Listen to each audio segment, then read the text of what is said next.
फौजी जवान अपने खून से माजी की फाश गलतियों का दोबारा अजाला कर रहे हैं। वज़ीर-ए-आज़म शहबाज शरीफ की कोयटा में अमन अमान से मुतालिक इजलास में गुफ्तगू। कहा क़िलात में इंतहाई अलमनाक वाक़या पेश आया। सिक्योरिटी फोर्सेस ने दिफाए वतन में खून का नजराना पेश किया। बलूचिस्तान के दुश्मनों के नापाक अज़ाइम कभी कामयाब नहीं होने देंगे। Army chief general Asim Munir की लीडरशिप में सिक्योरिटी इदारे फर्ज की अदायगी कर रहे हैं। पूरा मुल्क जल्द अमन का गहवारा बनेगा।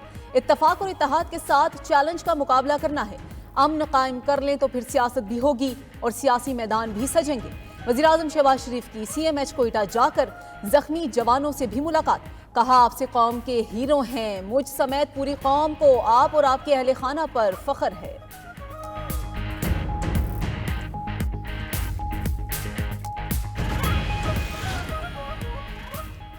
पाकिस्तान के खिलाफ मुनज़्ज़म साजिश हो रही है, हमें चौकन्ना रहना होगा। वज़ीर आला बलूचिस्तान सरफराज बुगटी कहते हैं, दुश्मन 3 महाजों पर जंग लड़ रहा है, उसका हर सूरत मुकाबला करेंगे। क़ल्लात वाक़या अंधुनाक है, वाक़ईन के गम में बराबर के शरीक हैं। वाक़े में मुलव्वस अनासिर को कैफ़रे किरदार तक पहुँचाया जाएगा। अमन के लिए सबसे बात करने को तैयार है। अगर कोई बात करना नहीं चाहता तो तशद्दुद की इजाज़त नहीं दे सकते। रियासत की रिट हर हाल में कायम रखी जाएगी।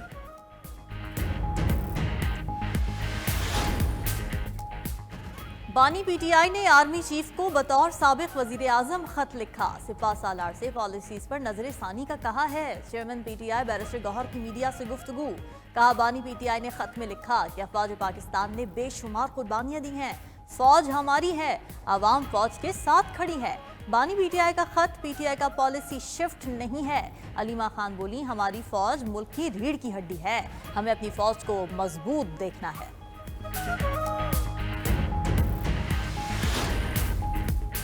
Chief justice Pakistan justice Yahya Afridi ने जजेस का तबादला खुशाइन करार दे दिया। दूसरे सूबों से मजीद जजेस आने चाहिए। इस्लामाबाद हाई कोर्ट में आए जजेस की हौसला अफजाई होनी चाहिए। चीफ जस्टिस पाकिस्तान का तकरीब से खिताब। कहा, जजेस की तैनाती और ट्रांसफर दोनों अलग मामले हैं। दूसरे सूबों के जजेस को भी फेयर चांस मिलना चाहिए। इस्लामाबाद विफाक की अलामत है। जजेस का तबादला इनके तहत हुआ।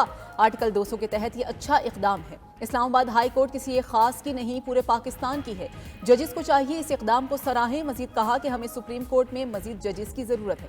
सुप्रीम कोर्ट में ज़ेरे इल्तवा केसेस का बैकलॉग खत्म करना है। मैं रोजाना 30 से 40 केसेस सुन रहा हूँ। जो मेरा दायरा इख्तियार है, इसे बिला खौफ व खतर इस्तेमाल करूंगा।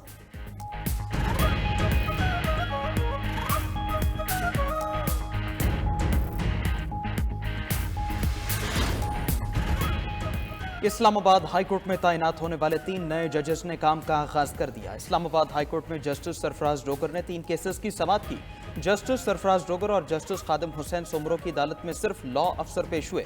वकला के पेश न होने पर कई केसेस की समाअत मुलतवी। वकला की अदम पेशी पर जस्टिस मियां गुल हसन औरंगजेब की केसेस की लिस्ट जल्दी खत्म हो गई। जस्टिस तारिक जहांगीरी की अदालत में भी केसेस ज्यादातर वकला की अदम पेशी पर मुलतवी।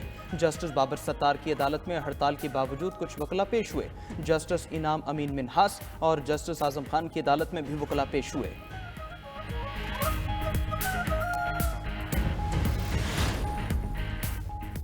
सुप्रीम कोर्ट बार ने भी जजेस का तबादला खुशाइंद करार दे दिया। जारी एलामी में कहा गया कि सुप्रीम कोर्ट बार हमेशा कानून की हुक्मरानी और अदलिया की आज़ादी के लिए खड़ी हुई है। सुप्रीम कोर्ट बार की एग्जीक्यूटिव कमेटी से सर्कुलेशन के जरिए जजेस ट्रांसफर्स पर राय ली गई। इस मामले में आइन का आर्टिकल 200 बिल्कुल वाज़ेह है। आर्टिकल 200 सदर मुमलिकत को जजेस के तबादले की इजाज़त देता है।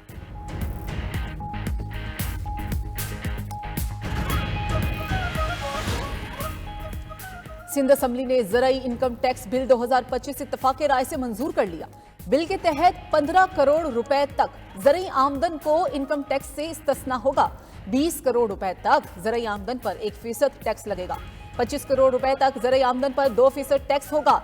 35 करोड़ रुपए तक ज़राई आमदन पर 4% टैक्स आयद होगा।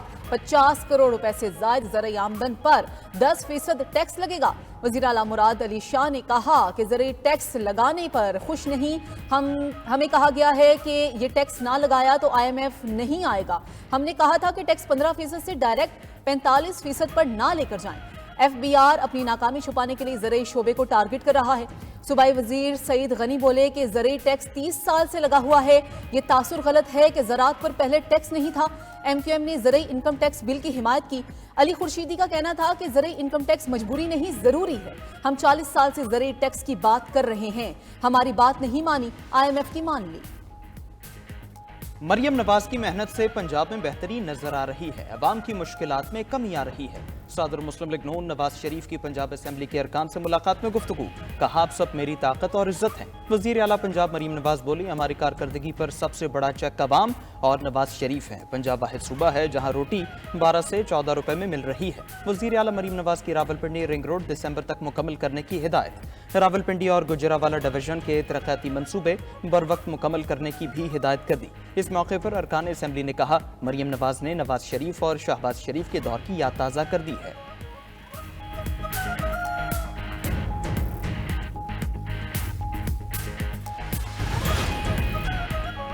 ये इंस्टॉल्ड हुकूमत है, इनके हाथ में कुछ नहीं। ये खुले माहौल में हमारी बानी PTI से मुलाकात भी ना करा सके। ऑपोजिशन लीडर उमर अयूब की अदालत के बाहर गुफ्तगू, कहा वजीर आजम में कौमी असेंबली में तकरीर करने की हिम्मत नहीं। मुल्क के हालात इंतहाई तशवीशनाक हैं, जवान शहीद हो रहे हैं, लापता अफराद बलूचिस्तान का बड़ा इशू है। हुक्मरान होश के नाखुन लें, 8 फरवरी को यौम सियाह मनाएंगे, सवाबी में एहतजाज होगा।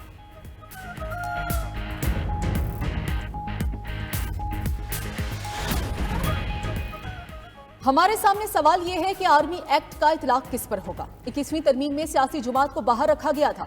जस्टिस जमाल मंदोखेल का सिविलियंस के मिलिट्री ट्रायल के केस में सवाल, रिमार्क्स दिए कि खुदा न खास्ता पार्लियामेंट, सुप्रीम कोर्ट और GHQ पर दहशतगर्दी का हमला होता है। पार्लियामेंट और सुप्रीम कोर्ट पर हमले का ट्रायल इंसदाद दहशतगर्दी अदालत में चलेगा, GHQ पर हमले का केस मिलिट्री कोर्ट में चलेगा।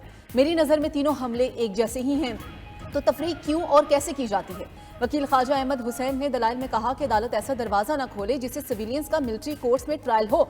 जस्टिस अमीनुद्दीन खान बोले कि हम कोई दरवाजा नहीं खोल रहे, हमने सिर्फ ये देखना है कि अपील मंजूर की जाती है या खारिज की जाती है। आईनी बेंच ने जवाद एस ख्वाजा पर आयद 20,000 रुपए जुर्माने का हुक्मनामा वापस ले लिया। अदालत ने साबिक चीफ जस्टिस की नजरसानी अपील वापस लेने की बुनियाद पर निपटा दी। केस की समाअत कल फिर होगी।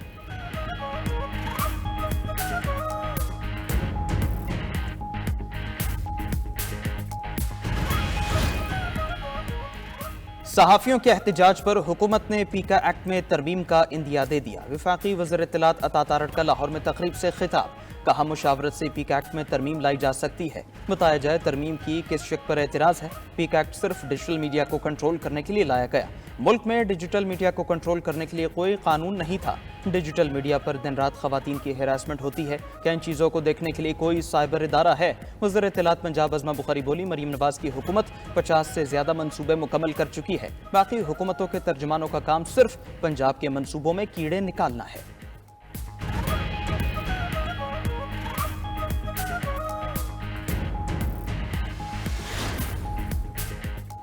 मईशत की बेहतरी जारी, महंगाई की शरह 9 साल की कम तरीन सतह पर आ गई। इदारा शुमारियात की रिपोर्ट के मुताबिक जनवरी 2025 में महंगाई की शरह 2.4% रिकॉर्ड। अक्टूबर 2015 के बाद ये महंगाई की कम तरीन सतह है। दिसंबर में महंगाई की शरह 4.1% पर थी। वजीर आजम शहबाज शरीफ का महंगाई 9 साल की कम तरीन सतह पर आने का खैर मकदम। बयान में कहा कि अशिया खुरोनोश की कीमतों में कमी से आम आदमी की जिंदगी में बेहतरी आ रही है, जो हुकूमत की मुआशी पॉलिसीज और इक़दामात के दुरुस्त होने की सनद है। वज़ीर आज़म महंगाई के साथ पॉलिसी रेट में मज़ीद कमी के लिए पुरुमीद। पाकिस्तान और सऊदी फंड फॉर डेवलपमेंट के दरमियान 2 मुआहिदों पर दस्तखत, मजमूई तौर पर 1.61 अरब डॉलर के मुआहिदे हुए। तकरीब में वज़ीर आज़म शहबाज शरीफ, नायब वज़ीर आज़म, वफाकी वज़रा और सऊदी सफ़ीर भी शरीक हुए। तेल की दरामद पर 1 साल के लिए 1.2 अरब डॉलर की मौखर अदायगी की सहूलत। मानसहरा में वाटर सप्लाई स्कीम के लिए 4 करोड़ 10 लाख डॉलर कर्ज रियायती निर्खों पर मिलेगा।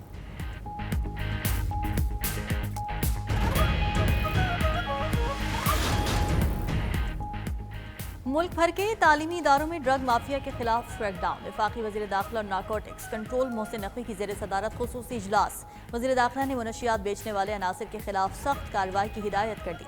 मुनशियात की स्मगलिंग की रोकथाम के लिए एयरपोर्ट्स पर चेकिंग मजीद सख्त करने की भी हिदायत। मोहसिन नकवी ने कहा कि मुनशियात के बड़े डीलर्स को हर सूरत कानून की गिरफ्त में लाया जाए। सरहदी इलाकों में ड्रोन्स के जरिए मुनशियात का कारोबार करने वाले अनासिर के खिलाफ बिला इम्तियाज एक्शन लिया जाए। महदूद वसाइल के बावजूद ANF की कारकर्दगी लायक सताइश है। मोहसिन नकवी ने सऊदी अरब से पाकिस्तानी खानदान की रिहाई और वतन वापसी पर ANF हुक्काम की कारकर्दगी को सराहा।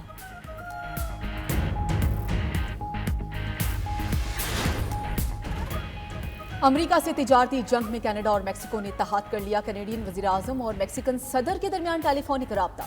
जस्टिन ट्रूडो और क्लाउडिया का मुश्तरका लाहे अमल तैयार करने पर इत्तफाक। कनाडा और मेक्सिको का बाहमी तिजारत बढ़ाने का भी फैसला। जस्टिन ट्रूडो ने अमरीकी अशिया पर 106 अरब डॉलर का टैरिफ लगाने का ऐलान कर दिया। कहा कि कनाडा के लोग अमरीकी मसनूआत का बायकॉट करें, अपने मुल्क की मसनूआत को इस्तेमाल करें। कोलाडेशियन बाम बोली के अमरीकी अशिया पर महसूलात की तफसीलात का ऐलान जल्द किया जाएगा। उधर अमरीकी सदर के तिजारती जंग छेड़ने पर दुनिया भर में तशवीश की लहर दौड़ गई। चीन के बाद कनाडा का भी अमेरिका के खिलाफ वर्ल्ड ट्रेड ऑर्गेनाइजेशन जाने का ऐलान। यूरोपीय यूनियन ने भी टैरिफ को तमाम फरीकैन के लिए नुकसानदेह करार दे दिया। बरतानिया और जापान ने कहा कि नए टैरिफ से आलमी मईशत पर असरात पड़ेंगे।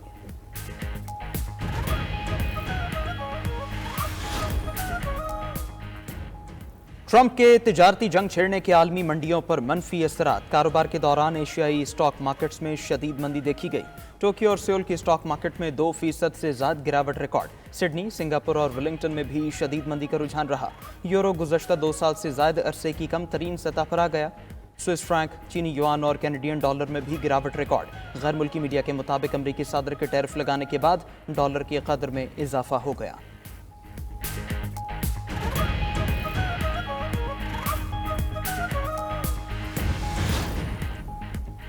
ट्रंप ने एक बार फिर कनाडा को अमेरिका की रियासत बनाने की ख्वाहिश का इजहार कर दिया। अमेरिकी सदर का कहना है कि टैरिफ से बचने के लिए कनाडा अमेरिका की 51वीं रियासत बन जाए। कनाडा के लोगों के लिए बहुत कम टैक्स और कहीं बेहतर फौजी तहफ़्फ़ुज़ होगा। टैरिफ से अमरीकियों को थोड़ी तकलीफ होगी, लेकिन नताइज शानदार होंगे। सैकड़ों अरब डॉलर सब्सिडी के बगैर कनाडा अपनी कदर खो देगा। हमें कनाडा की किसी चीज़ की ज़रूरत नहीं। हमारे पास लामहदूद तवानाई है। अपनी कारें खुद बनाना चाहिए। ये अमेरिका का सुनहरी दौर होगा। अमेरिका के मामलात अब अक्लमंद हाथों में हैं। उधर डोनाल्ड ट्रंप ने वेनेजुएला की 3 लाख शहरियों का आर्जी तहफ़्फ़ुज़ खत्म कर दिया। अमरीकी मीडिया के मुताबिक मुतासर अफराद को 60 दिन के अंदर अमरीका छोड़ना होगा, वरना उन्हें मुल्क बदर कर दिया जाएगा। सदर वेनेजुएला का कहना है कि शहरियों को वापस लेने के लिए अमरीका के साथ ताउन किया जाएगा। दूसरी तरफ ट्रंप इंतजामिया ने यूएस एड के 58 एहलकारों को जबरी रुखसत पर भेज दिया।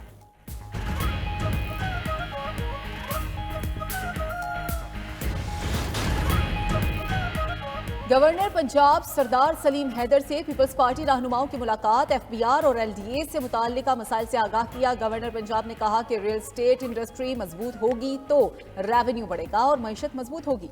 रियल स्टेट इंडस्ट्री पर बेजा टैक्सेस लगाकर मुल्क का नुकसान किया गया। टैक्सेस के हवाले से तजावीज़ क़यादत तक लेकर जाऊंगा। गवर्नर पंजाब का डीलर्स और बिल्डर्स के मसाइल के हल के लिए फोकल पर्सन और कमेटी बनाने का ऐलान।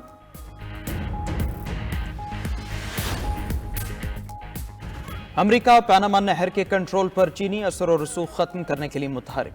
अमरीकी वज़ीर ख़ारजा मार्को रूबियो की पनामा के सदर से मुलाकात। कहा पनामा को फौरी तौर पर पनामा कैनाल पर चीनी असर और रसूख को कम करना होगा। चीनी असर और रसूख कम न किया तो ट्रंप इंतजामिया की मुमकिन इंतकामी कार्रवाई का सामना करना पड़ेगा। पनामा कैनाल में चीन की मौजूदगी मुआहदे की खिलाफ वर्जी है। उधर सदर पनामा का कहना है मार्को रूबियो ने नहर पर कब्जा करने या ताकत के इस्तेमाल की कोई धमकी नहीं दी। पनामा कैनाल पनामा के ज़ेरे इंतजाम है और रहेगी। शहर रेशम पर पनामा चीन मुआहदा खत्म करने का इंदिया दे दिया।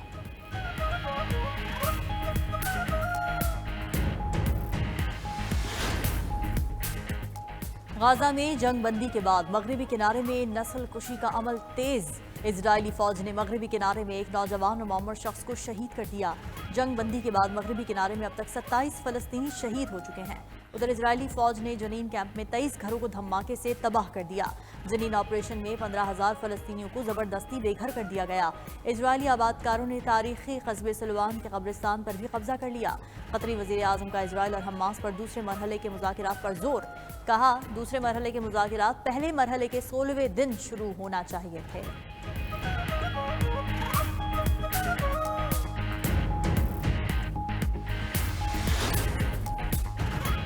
हिजबुल्लाह ने अपने 2 शहीद सरबराहों की नमाज जनाजा और तदफीन का ऐलान कर दिया। शहीद हसन नसरुल्लाह और हाशिम सफीउद्दीन की तदफीन 23 फरवरी को होगी। हिजबुल्लाह सरबराह हसन नसरुल्लाह 27 सितंबर को इसराइली हमले में शहीद हुए थे। एक हफ्ते बाद इसराइल ने हाशिम सफीउद्दीन को भी शहीद कर दिया था।